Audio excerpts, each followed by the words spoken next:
They say heaven has its favorites, chosen few, plucked from the dust of mortality, and gifted eternal breath. But what happens when the divine chooses not a mighty warrior or a venerable sage, but a teenage girl? A girl who claimed she ate a powdered lotus and never needed food again. A young girl who defied the will of mighty emperors and simply vanished. Is she a myth, or a woman who pierced through the veil of mortality itself? In the tale of He Xiangu, China's most enigmatic immortal, the line between fact and fable disappears. Long before she was worshipped across China, He Xiangu was simply He Kaiyun, a girl from Zhengqing, now Guangdong province of China. Her life, like many others in the Tang dynasty, began beneath the looming shadow of palace politics and spiritual ferment. But destiny had other plans. She was born during the 7th century, in an age where the heavens seemed closer, and omens were taken seriously. Her family was poor and unremarkable, and for a while, she seemed bound to the same fate as countless other girls. Obedient, anonymous, forgotten. But the turning point came, not through grandeur, but in a dream. According to one of the oldest accounts, when He Kaiyun was just a teenager, she dreamt that a divine being, some say it was a spirit of the Tao, others say a celestial immortal, handed her a lotus blossom made of pure light. The lotus, it said, would grant her the ability to transcend earthly hunger, earthly pain, and eventually death itself. She woke up with a sense of holy urgency, and soon after began fasting and meditating, claiming that she no longer required food. Villagers were skeptical at first, but as days turned to weeks, and weeks into years, the girl remained alive, vibrant, even radiant. The second key moment arrived, not in a dream, but under the eyes of the throne. Empress Wu Zetian, China's only female emperor, had a notorious fascination with mystics and seers. Upon hearing of a miracle maiden who could survive on lotus dew and sunlight, Wu summoned He Xiangu to court. Some say the empress desired to possess her gifts. Others believe she merely wished to discredit her as a threat to her power. But He Xiangu never arrived. Somewhere along the imperial road, between mountain passes and deep forests, she vanished, gone, without a trace. To the common folk, this wasn't disappearance. This was ascension.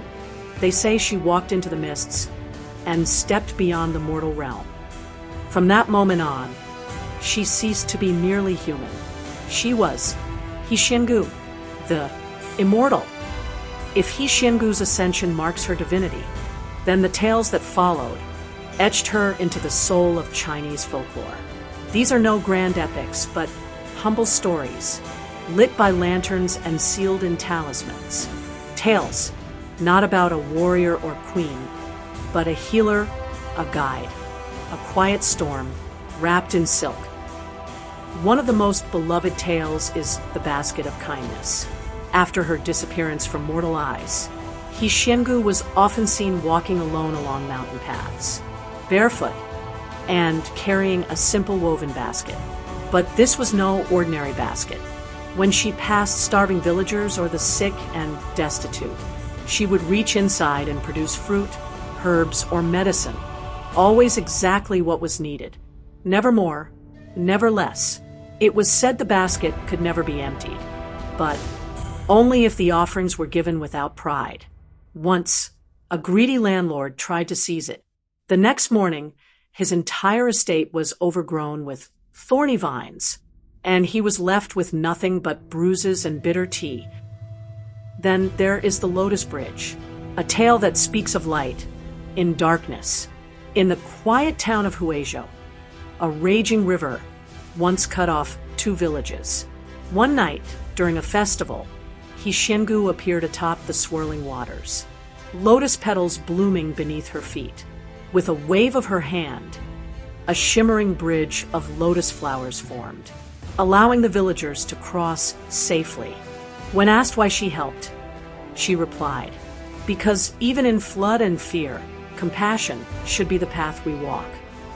A humbler story is that of the starving farmer and the golden ladle. A poor farmer, having lost his crops to drought, found He Xiangu resting under a tree. Seeing his desperation, she stirred a pot of thin porridge with a glowing ladle and gave him a single bowl. To his amazement, no matter how many bowls he drew from it, the porridge never diminished. He fed his family, then his neighbors. When he returned to thank her, she only smiled and said, "When you feed others first, heaven sees that you never go hungry." In Lotus on Stone, a young girl weeping over her abusive stepmother sat beside a cold granite boulder, her tears soaking its surface. He Xiangu passed by and laid her lotus blossom atop the stone.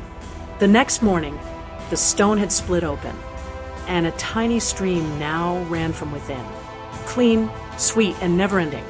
It was called Tear Spring, and its waters were said to heal bruises and broken spirits alike. One tale often told during the Lantern Festival is that of the Maiden of Light. He Xiangu disguised herself as a common girl and entered the city celebration. A group of bullies taunted a young beggar boy, knocking over his small lantern. She stepped forward, took a fallen lotus from a nearby stall, and breathed into its center. It lit up with an inner flame so brilliant that the entire street paused in wonder and made the bullies run away. She then handed the magical lantern to the boy. When the boy asked who she was, she only winked and vanished into the crowd. And then there is the darkest lore of all. It is said that in Jiulong Temple in southern China, a spirit disguised as a monk was poisoning temple visitors. He Xiangu, sensing disharmony, visited the temple and meditated in its center for 3 days. On the third night, the spirit revealed its true form, a coiled serpent with glowing eyes. But as it struck, He Xiangu raised her lotus, and its soft petals turned razor sharp, slicing the demon into mist.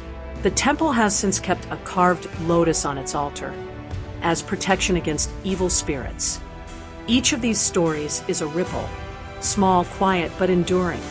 They are not meant to astonish with grandeur, but to stir something ancient in us. The power of kindness, the strength in stillness, the fury of compassion. Through her lotus and light, He Xiangu remains not just a mythic figure, but a mirror to our better selves. Among the 8 immortals, each figure is a walking paradox. Drunken sages, warrior poets, beggars with bottomless flasks. They clash, they quarrel, they laugh like thunder in heaven's hall. But amid their wild energies and unpredictable temperaments, He Xiangu stands apart. She represents yin among the immortals, yang, serenity among chaos, nurturing among combat, the only woman among them. She is not their shadow or muse. She is their moral compass. But she is not passive. In Taoist philosophy, the lotus does not bloom in still water. It blooms in the murk, in the dark, rising through mud to open in light. That is He Xiangu, quiet, graceful, deadly if she needs to be. Legends say when the 8 immortals crossed the Eastern Sea, they faced the wrath of the Dragon King. His minions attacked in wave. Crab generals, shrimp soldiers, demon lords. While the others fought, He Xiangu walked across the water, her lotus unfolding beneath her. She healed the wounded, whispered calm to the storm. True strength, she said, is stillness that cannot be shaken. According to the ancient Taoist texts, her lotus flower is more than symbolic. It is said to contain the breath of the jade pure realm, infused with purity so strong, it can repel evil, dispel illusions, and even purify tainted water. When wielded in harmony with the Qi of the 8, it balances their powers.